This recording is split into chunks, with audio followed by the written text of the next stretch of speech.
أهلا وسهلا. الله يحيي الشباب، تفضلوا. اللي يشوف الكتب الآن يتوقع أني قارئ نهم من الصغر، يعني أني عايش مع الكتب، الوالدين عندي قراء، لكن الحقيقة أن الموضوع مختلف تماما. يبغى له شوي عشان يستوعب وش السالفة.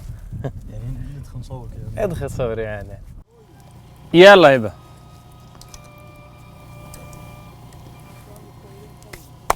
والله ما لهم فيه، لو لهم فيه أنا كان ما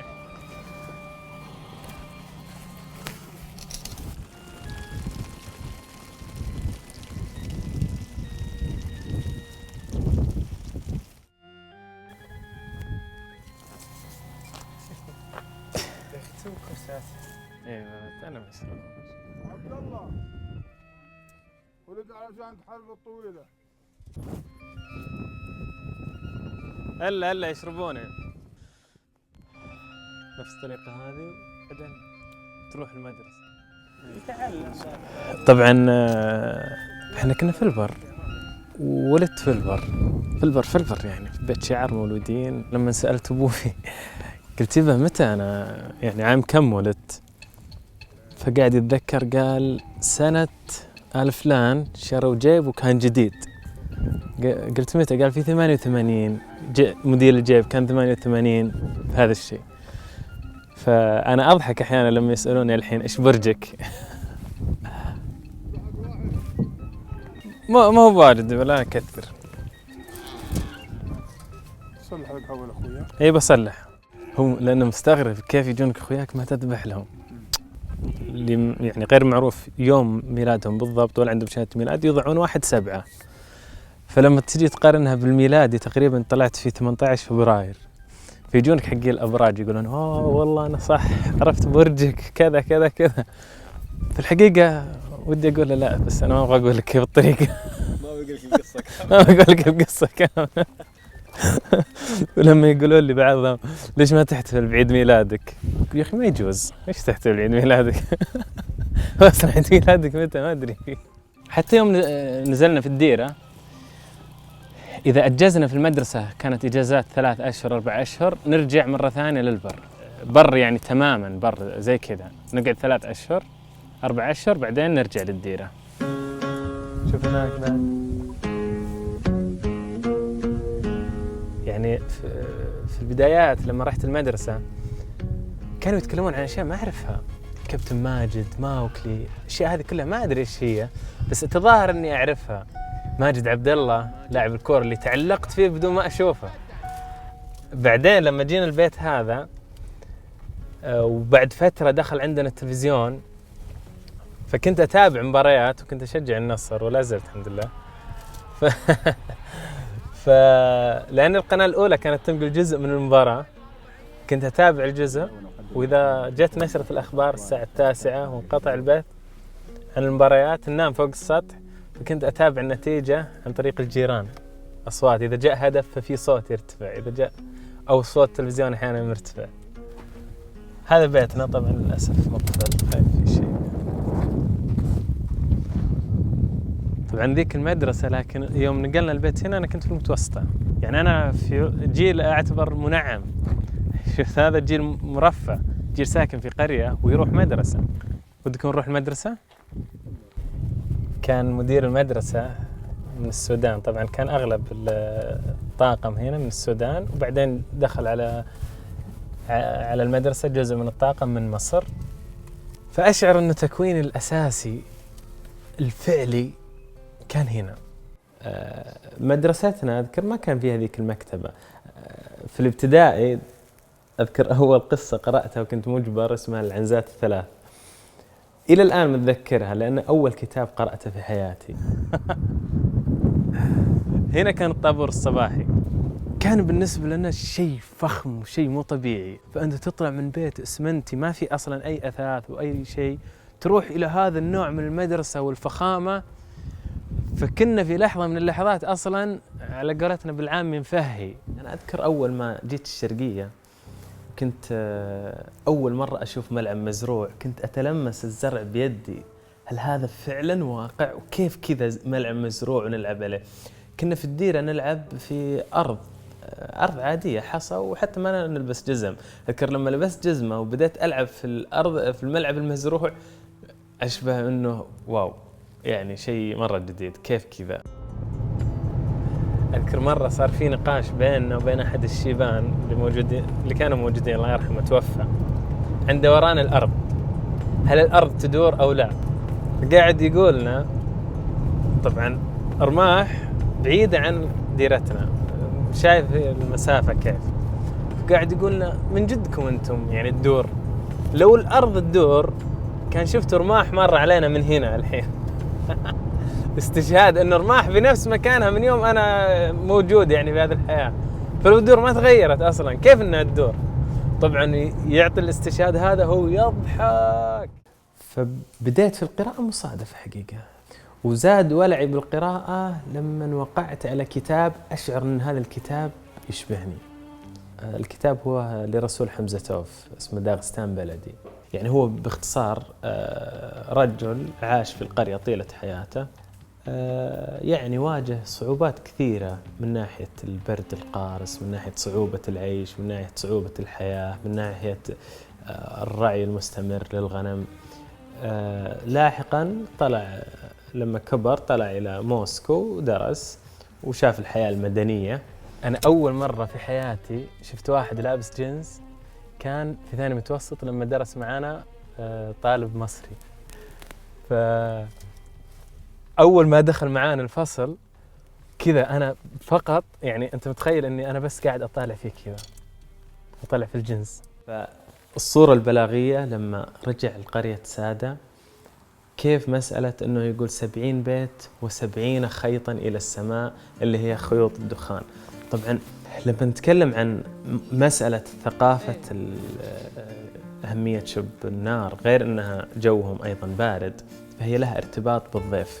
أنا لما أقرأ هنا كيف أن الضيف عندهم شيء أساسي، فأنا قاعدت أتأمل يعني إيش الرابط الثقافي اللي يربط الأرياف بهذه الطريقة، إنه الضيف هو المرتكز الأساسي، الضيف هو القيمة الأساسية، والضيف اللي يعمل له تقريباً كل شيء يبنى لأجل الضيف. أنا يعني اقترحت إنه نشوف أي بيت وننزل عادي، ونشوف طريقة استقبالهم، طريقة حفاوتهم. مرحبا والله. شلون صحتك؟ والله بشرنا عنك. شلون الشاي؟ الله يطول عمرك. أذكر إذا جاء غدا أو عشاء عندنا يصير عندنا زي الإمرجنسي، وطروا الضيف والقهوة ومدري، قلت أبد لا ترحم بعيد، أنا أي باب بيت فاتح الحين بدخله وشوف الضيف وشوف القهوة. هذا والله الصحيح. يلا الضيف لازم يخدم بأفضل الطرق وبأنسب الطرق وبكل الطرق، بس إنه والله أنا مرتبط ما يحتاج أبو سعد، أنا وياك ما يحتاج، ما بيننا وعد. وأنت مو ممنوع يعني إنه كل أفراد العائلة إنه في واحد جالس، في واحد في الغرفة يلعب بلاي ستيشن، ما فيه، الكل واقف على رجل، اللي يصب قهوة واللي يرتب المكان واللي يروح يجيب أغراض واللي يحط أغراض واللي ما أدري إيش. حالة يعني نفير عجيبة صراحة. إيه إذا جلست ممكن تجيك نظرة كذا وش مجلسك؟ كم موقف صب قهوة صب شاي. الشباب عندهم قهوة بس لا أنت صب قهوة. وطبعا تقييمك عند الوالد والوالدة وعند الأسرة بناء على هذه المواضيع، فشيء عجيب صراحة. يعني أنا أتوقع أنها حالة تستحق الدراسة. أول ما قال لي عويد أول ما طلع لي الاختبار، والله أول ما طلع لي الاختبار. هو يسأل منك هم بترجم الحين جايب نص بعدين جايب صفر، شو نسوي له ذا؟ فشعرت أنه في تشابه في هذا الكتاب. عايشت عالماً قريباً من عالمي. كيف حالك؟ وين بابا عبيد؟ عالمي يأتيك فيه الضيف على حين غفلة، ولا يمكن أن تفعل شيئاً آخر سوى الفرح بقدومه.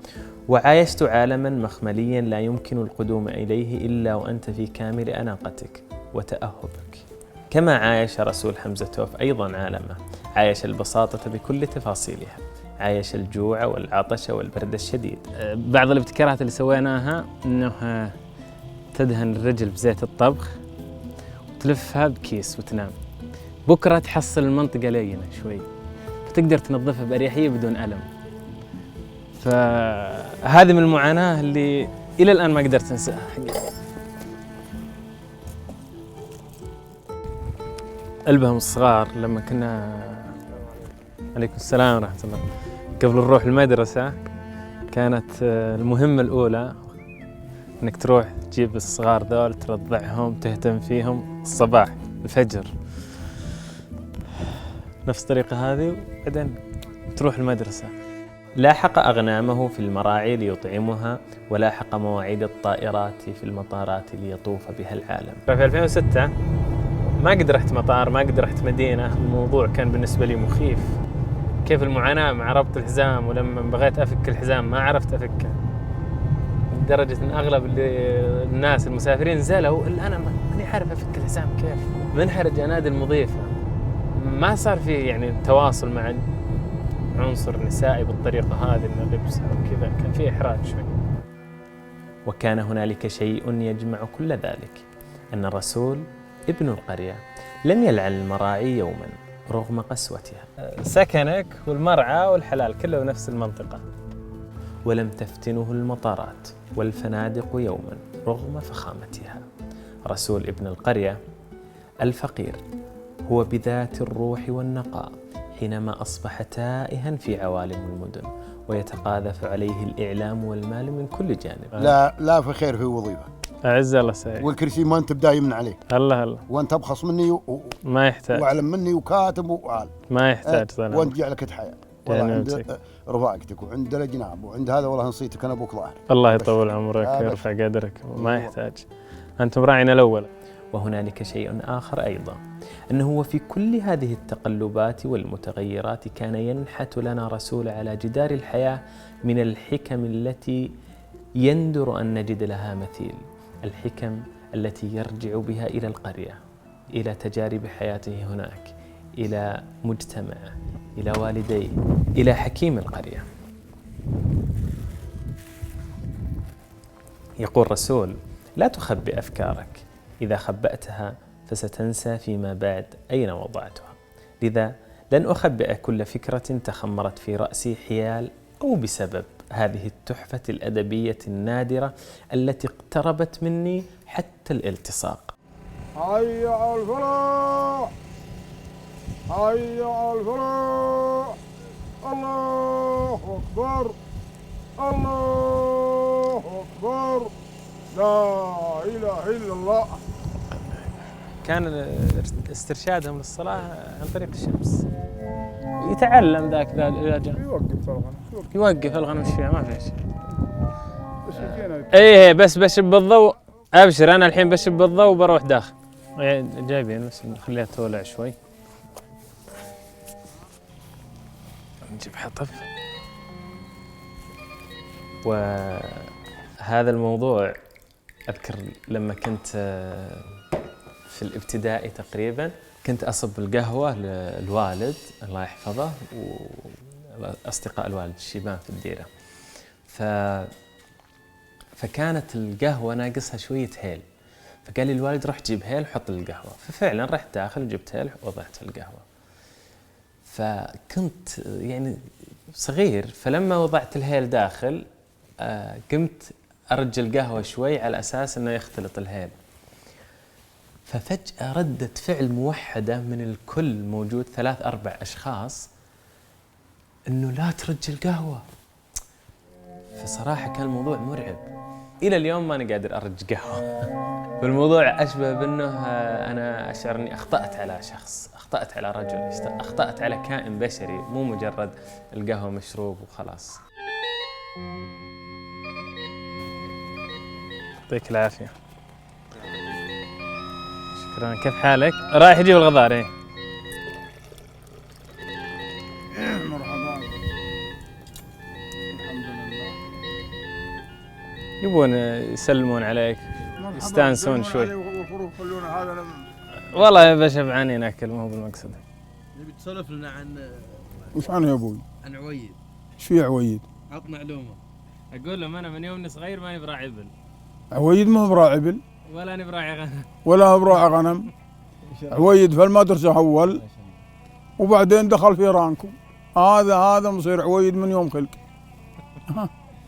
يقول لهم اول ابوي اذا ارسل احد للغنم يسوي شيء ولا البل يقول الا عويد خلوه لا تودوه. خالص عويد ما من المدرسة توظف الله يوفقه وخلص. البل والغنم وشيء ما طلع فيها أبد أبد أبد. وهو ما شاء الله عليه من بد اخوانه ما سقط ولا سنه في الدراسه، كل اخوانه سقطوا سنه وسنتين. هو ما شاء الله تبارك الرحمن. بعدين حضاره، يعني حضاره، ما غنم لا طلع فيه غنم ولا طلع في البل ولا طلع بشيء، من رفعته في البيت وفي المدرسه. يسالوني قبل يوم في البر ندلون في النجوم ومن نجوم. ندل، نعرف الخدان ونعرف الانجم وندل، الحمد لله ندل لها الحين. البدو كل حياتهم هذه، ما هو واحد ولا 100 ولا خلاص. والحمد لله يوم جاء الخير والحكومة الله يعزها ولا يعز عليها، يعني نعمة ما يعاشوا فيها لا أبواننا ولا جداننا. أول شقة في البل وشقة، الحين نعمة ما في، نعمة الحمد لله. وين التمر؟ أعطنا التمر، خلينا نعطيهم إياه. تعالوا هنية اقدعوا، تعالوا هنية مع عويد وقدعوا تقهووا. ومع عويد أعطيتكم الموج اللي مع عويد. بدأت أحيط نفسي بمجتمع قراء، مجتمع على الأقل في مواقع التواصل الاجتماعي، لأن المجتمع المحيط فيني في الواقع لا يعني إن لم يكن كلهم فأغلبهم غير قراء، أو على الأقل غير مهتمين. فبسبب إحاطتي في هذا المجتمع في مواقع التواصل الاجتماعي وبسبب نادي كتابي، نمى الموضوع كمشروع ونمى الموضوع أيضا كعائد شخصي في القراءة.